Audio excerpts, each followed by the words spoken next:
전날 시바 총리와의 그런 만찬에서 정말 분위기 좋았다라는 얘기를 들었었거든요. 근데 거기서 이제 저희가 트럼프 대통령과의 회담에 앞서 이시바 총리께서 어떤 조언을 아니면 덕담을 대통령이 하셨는지 좀 알려지지 않은 게 있다고 하면 하나 알려주시면 좋을 것 같고. 어제 오후 일본 도쿄에서 미국 워싱턴 DC로 향하는 대통령 전용기 안에서 이재명 대통령이 기자 간담회를 열었습니다. 이 대통령은 우리 시간으로 내일 새벽 예정된 첫 한미 정상회담과 관련해 쉽지 않은 상황이라는 점을 인정하면서도 국익이 훼손되지 않도록 국익이 최대화될 수 있도록 하겠다고 밝혔습니다.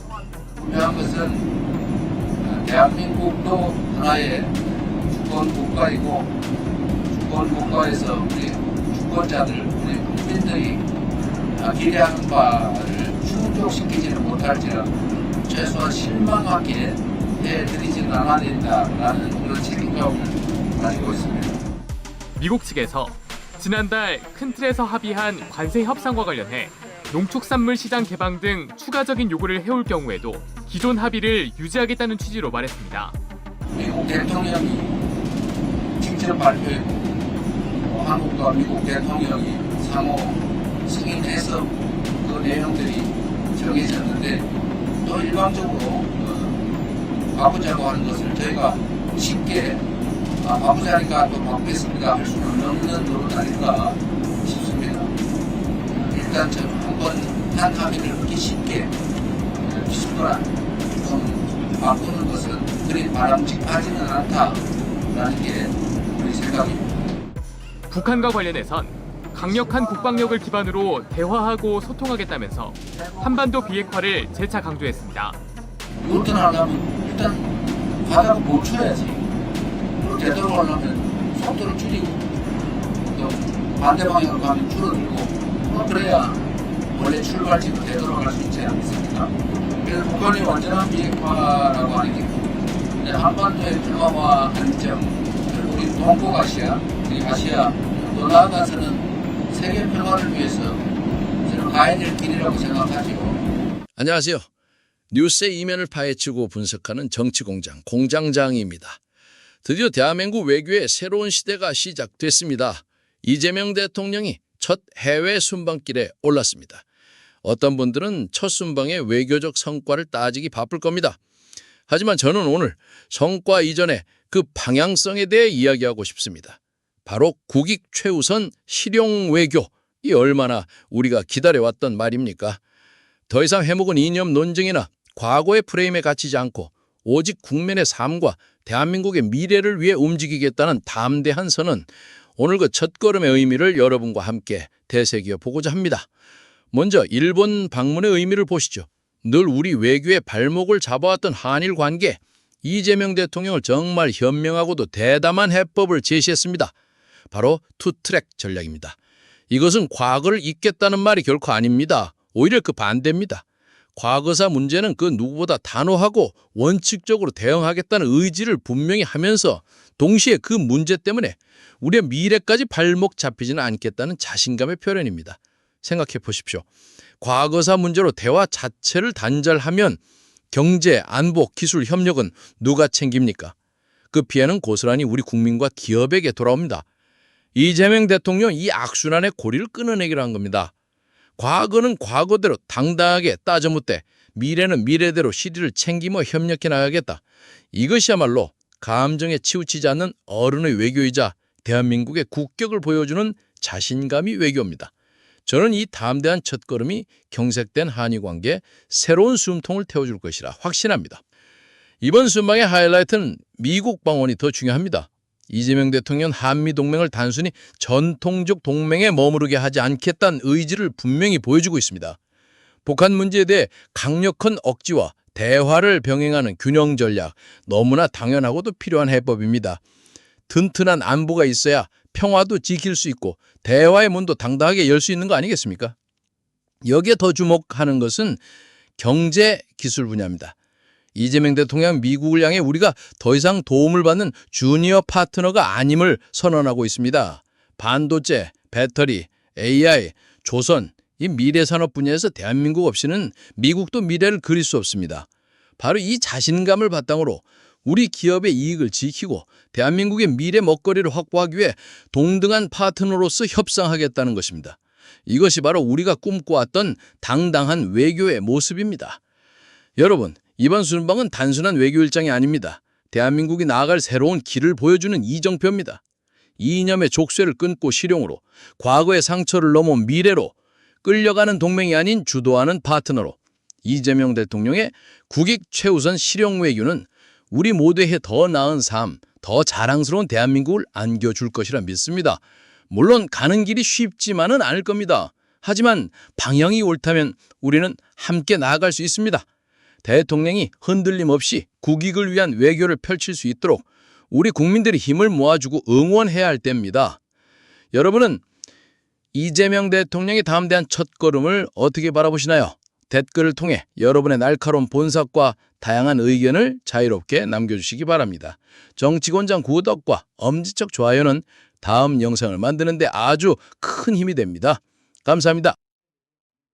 어제 한일 정상회담 이후에 만찬에서 뭐 있었던 얘기 그리고 음식 뭐 이런 것들이 이제 언론을 통해서 좀 전해지지 않습니까? 이시바 총리가 이재명 대통령의 고향 음식 등을 두루 대접하면서 화합을 강조했다라는 얘기도 들려오고요. 그리고 나서 또 총리 관저에서 2차도 하면서 친분을 쌓았다라는 얘기도 있었습니다. 이시바 총리는 이재명 대통령 자서전을 읽었다면서 사인도 요청했다고 하는데 어제 전반적인 분위기 뭐 이런 거 들으신 거 평가를 좀 들어보죠. 박지영 본장님 어떻게 보십니까? 지금 한일 관계는 네. 물밑에서는 역대급으로 제일 좋아요. 그게 뭐 고향 음식을 대접했다 뭐 이런 우리 약간의 이벤트성인 것이 네네네. 아니라 처해 있는 이 동북아에서의 상황이 두 나라가 지금 동병상련입니다. 첫 번째는 이 미중 이 갈등 속에서 네. 고래 싸움에 쇠우등 터진다라고 두 나라가 처해 있는 위치가 거의 비슷합니다. 그래서 같이 헤쳐나가야 되는 같은 입장에 있다. 이런 말씀을 드리겠고요. 네. 그리고 두 지도자의 정치적 위치 또한 이재명 대통령도 뭐 표현하자면 살짝 중도적이고 이시바 총리도 극우들이 준동하는 상황에서 중도 우파적인 입장에서 집권을 하고 있기 때문에 네. 양쪽의 이런 이념적 경계들을 허물어뜨리면서 본인들이 실적을 내야 되는 그런 상황입니다. 그래서 아마 저는 굉장히 잘 통하는 것 같고요. 결국은 미국을 상대로 한 성과를 어떻게 내느냐에 따라서 이 두 정권의 네. 안정성이 달려있다. 이런 생각이 듭니다. 상황이 비슷한 만큼 네네. 서로 협력할 수밖에 없는 모양새다라는 말씀까지 주셨고 이창근 위원장님 말씀도 좀 들어볼게요. 저도 뭐 굉장히 좋게 긍정적으로 평가를 합니다. 네네. 한일 정상회담에서 일본 측의 극진한 대접뿐만 아니라 과거 문재인 정부와 다르다는 점을 이재명 정부가 보여줬어요. 네. 그 얘기는 역대 정부에서 협상한 국가 대 국가의 협상을 존중해야 된다. 이 얘기를 한 거거든요. 네. 그리고 한일 정상이 만났단 말이죠. 그리고 이번 회담에서 과거 김대중 오부치 선언도 이렇게 얘기를 하는 그런 계기도 끌어냈고 그래서 굉장히 긍정적으로 평가를 하고요. 네네. 그리고 방금 박 부원장님이 말씀하신 것처럼 과거에는 한국과 일본이 안 좋았을 때 한미일이라 그래가지고 네. 미국이 두 나라를 불러가지고 중재라는 그런 모습을 많이 연출했는데 이번에는 오히려 달라요. 미국이 없이도 한일이 과거 정부가 다른 정부였음에도 불구하고 네. 그 정부의 협상을 존중하는 그런 태도를 취했고 그리고 관세 협상에 있어서 서로 경험을 공유하면서 네네. 미국에 공동으로 대응하는 모습도 보여줄 수 있는 거고 그래서 미국이 없어도 한국과 일본이 만나서 앞으로 미래지향적인 관계를 네. 만들 수 있다는 것을 보여줬다는 의미에서 굉장히 저는 긍정적으로 평가하고 있습니다. 예. 무엇보다 이제 말씀하신 것처럼 미국을 이제 상대하는 두 나라의 입장이 비슷해서 어제 이제 이시바 총리가 미국 트럼프 대통령을 상대한 경험도 이제 공유하고 이재명 대통령도 그것과 관련돼서 여러 질문들을 했다라는 얘기가 들리지 않습니까? 그럼 내일 있을 한미 정상회담에 이게 좀 도움이 될 수 있을까라는 생각도 드는 게 신인규 대표는 어떻게 생각하십니까? 그러니까 저는 이제 외교에 있어서는 네. 사실 영원한 동지라는 건 없고 적과도 대화를 해야 되는 게 사실 외교거든요. 근데 우리가 보통 이념으로 접근해서는 안 되는 영역이 경제, 외교 뭐 이런 쪽으로는 우리가 이념보다는 좀 실용적으로 국익 중심적으로 접근을 해야 되는데 이재명 대통령께서 저는 딱 그 역할을 지금 제대로 잘 하고 계신다라는 생각이 듭니다. 그래서 원래대로 하면은 사실 취임하자마자 미국 먼저 가야 된다라는 전통적인 고정관념도 있는데 지금은 이제 트럼프 시대를 맞아가지고 또 미중 패권 경쟁 속에서 우리가 오히려 일본을 먼저 방문을 네. 하면서 오히려 그 협상의 지렛대라고 할까요? 협상에 훨씬 더 견고한 힘을 자체적으로 만들어서 지금 미국으로 가는 거기 때문에 저는 이번에 전반적으로 이 외교적인 전략 전술이 매우 좋다라는 생각이 들고 아까 말씀드린 대로 이념에서 접근해가지고 답을 정해놓는 외교 네, 여기서 탈피한 것이 저는 가장 성공적인 지금의 방향성 아니냐. 그래서 저는 이번에 미국의 대통령께서 가셨는데 전 트럼프라는 아주 까다로운 상대를 네. 이렇게 그 외교적인 파트너로 만나는 거라서 상당히 좀 어려운 그런 과정은 예상은 됩니다만은 저는 또 나름대로 그 네. 국익을 위한 최고의 결과를 잘 가져오시지 않을까. 전 그렇게 기대를 좀 하고 있습니다. 사실 초점은 이제 한미 정상회담이죠. 근데 조금 이제 걱정되는 게 돌발 변수가 있는 거 아니냐라는 얘기가 지금 좀 나오고 있지 않습니까? 그러니까 대통령 비서실장도 한미 정상회담에 동행한다라고 하고 외교부 장관은 보통은 대통령이 가시면 일본 같이 가야 되는데 일본 안 가고 바로 미국으로 들어갔단 말이죠. 그것도 경유행 비행기를 타고 들어갔어요. 직항도 아니고. 그럼 그만큼 급하게 들어갔다라는 건데 뭔가 이례적인 동방 상황이 생긴 거 아니냐 우려가 지금 나오고 있는데 이창근 위원장님 어떻게 보십니까?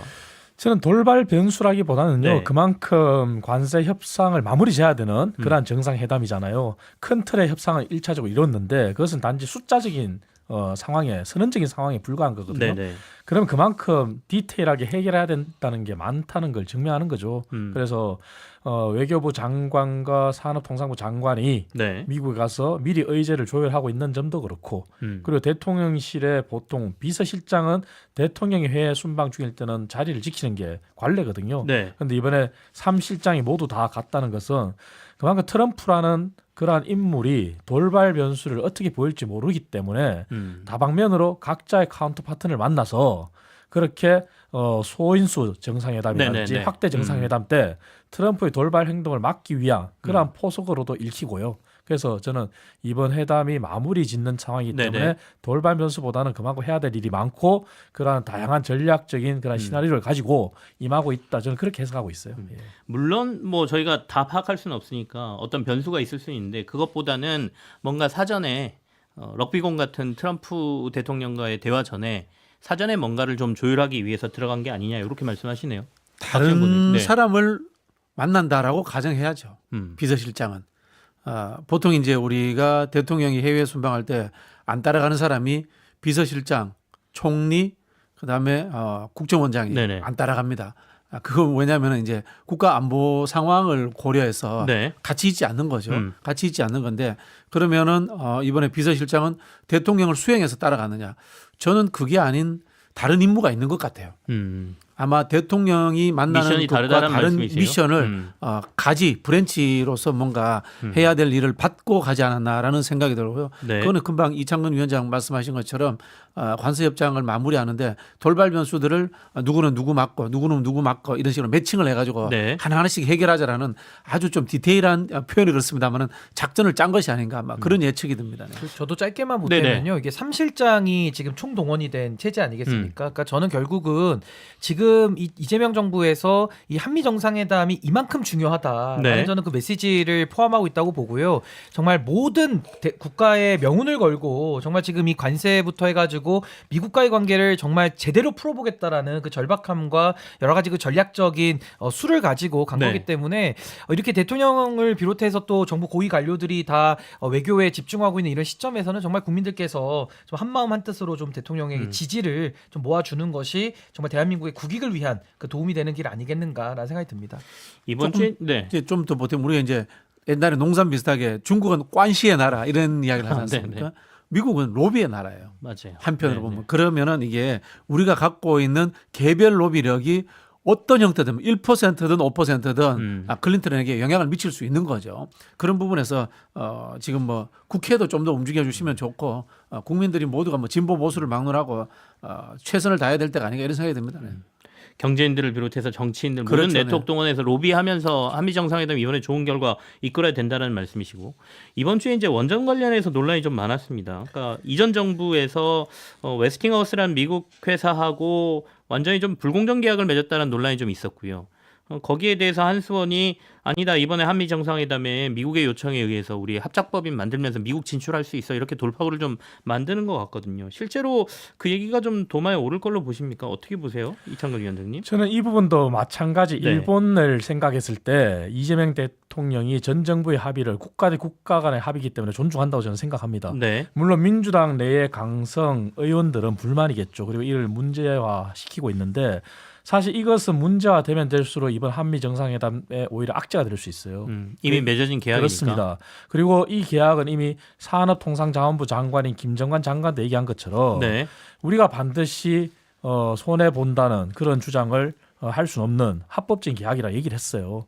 그리고 또 원전이라는 거는 경제학적으로 봤을 때 전후방 산업 연관 효과가 굉장히 큰 산업이에요. 네. 그렇다면은 이미 공공기관인 한수원에서도 얘기한 것처럼 우리나라 기업이 의외로 참여할 수 있는 그러한 공급 파트가 굉장히 많을 수 있다. 그래서 종합적으로 봐야 된다. 그래서 결론적으로는 이번 정상회담에 국내에서 이렇게 문제 제기하는 것과 별개로 네. 저는 이재명 대통령이 과거 문재인 전 대통령 때처럼 전 정부의 합의를 국가 간의 합의를 뒤집는 그러는 것을 안 하실 것 같고 일본도 그 합의를 존중해야 된다는 그런 것 때문에 한일 간의 미래지향적인 관계를 열었잖아요. 그러니까 이번 미국도 마찬가지예요. 이 부분이 미진한 부분을 보완하는 건 좋지만 이것을 전면 백지화하는 그런 형태로는 안 가실 것이다. 그리고 그게 오히려 한미 정상회담의 악재가 될 수 있기 때문에 이것은 이거대로 존중하면서 저는 나름 더 미래지향적이고 우리한테 도움이 되는 그런 협상을 저는 잘 이끌어 가실 거라고 저는 생각합니다. 어쨌든 이 계약에 대해서 우리가 좀 불리하게 맺어졌다라는 게 주 언론들의 보도이고 평가인 것 같긴 한데 특히 이제 미래 차세대 원전이라고 하는 SMR과 관련돼서도 웨스팅하우스에 우리가 뭐 기술 검증을 받아야 되고 50년간 맺어져 있다 이게 좀 문제가 됐지 않습니까? 이렇게 계약을 맺은 게 일부에서는 윤석열 전 대통령의 경로 때문이다 이렇게 해석하는 경우도 많은데 어떻게 보십니까? 신기 대표는 어떻게 평가하세요? 우선은 지금 이 원전 관련해 가지고 사실 그 여러 가지 합의 내용들을 좀 자세히 살펴보면 네네. 우리에게 너무 불리하게 되어 있습니다. 뭐 하나 지을 때마다 9천억 규모의 계약을 또 웨스팅하우스에게 우리가 지급하는 이런 식의 그 불합리한 조건을 가지고서 계약을 체결했는데 제가 지적하고 싶은 것은요. 뭐 국가 간의 뭐 계약이라든지 또 외국 기업과의 계약을 무효로 하기 상당히 어렵죠. 그러니까 그만큼 중요한 내용을 가지고 불리한 계약을 했는데 당시에는 엄청난 성과인 것처럼 국민들 앞에 그 부풀려서 알렸다라는 것이 네네. 저는 비난 가능성이 매우 높은 것이고 또 하나는 이런 잘못된 계약들을 한 주체들에 대해서는 저는 책임을 좀 물어야 된다고 생각이 듭니다. 왜냐하면 이대로 놔뒀다가는 결국에는 이런 일들이 더 반복될 가능성이 좀 높기 때문에 그리고 또 하나 우려되는 점은 과연 윤석열 시대 때 외교를 많이 했는데 뭐 엑스포 사건도 좀 기억이 나고요. 이런 식의 부실하게 외교에 대해 가지고 임한 것들을 국내에서는 국내 정치에 활용하는 이런 사례들이 과연 이 지금 원전 하나만 있을까? 저는 다양한 부분들에 대한 좀 여러 가지 이 부분은 좀 감사나 여러 가지 좀 검토가 좀 필요하지 않는가 국내적으로. 그래서 저는 참 국민들의 마음이 너무나도 좀 아프고 좀 뼈아픈 이런 결과들이어서 저는 반드시 좀 책임 추궁은 좀 있어야 되지 않나라는 생각이 듭니다. 이게 이제 이 체코의 바라카 원전이죠. 바라카 원전이 24조 원인데 우리가 지난 7월에 우선협 대상자 됐잖아요. 그때 이제 윤석열 전 대통령이 뭐 책상 내리치면서 막 환호하고 됐다 뭐 이렇게 얘기했다고 하죠. 근데 그 이후에 이제 웨스팅하우스하고 문제되면서 질질 끌리고 하니까 본계약이 어려울 수도 있다라고 전해지니까 크게 화도 내고 뭐 이러면서 이렇게 급박하게 우리가 불리하게 또 계약 맺은 거 아니냐 이런 얘기가 나오는 거고요. 실제로 한수원이나 이런 데 이사회에서 이와 관련돼서 여러 가지 이견도 있었다고 하는데 어쨌든 간 계약이 맺어져서 이 부분을 어떻게 이번에 한미 정상회담에서 보완할 수 있느냐 이걸 저희가 좀 바라봐야 될 것 근데 같습니다. 이게 주요 주제는 올라가지 않을 거예요. 그리고 이제 우리가 그 국제 이런 계약에 대해서 과거와는 다르게요. 네. 중간에 조정도 가능하고 또 파기도 할 수 있습니다. 이게 유연하게 대처해도 되고요. 저는 여기에 대해서 윤석열 정부가 기본적으로 뭐 잘했을 턱이 없다라는 의심을 갖고 있는데 네. 생각을 해보면요. 윤석열이라는 사람이 문재인 정부의 검찰총장에서부터 뭔가 삐져나올 때 탈원전 이야기를 꺼냅니다. 그걸 이제 이념화 시켰거든요. 그러다 보니까 원전 수출이라는 것은 문재인 정부와 반하는 걸로 나는 대통령에 대해서 굉장히 잘하는 거야. 이런 식의 이제 논리 구조를 만들기 위해서 저는 덤핑 계약을 했을 가능성이 충분히 있다라고 봅니다. 그러나 거기에 대해서는 과거처럼 어두운 시절이 아니기 때문에 네네. 진상 규명이 저는 충분할 거다라고 보고요. 그것과 계약을 파기하는 문제는 별개다.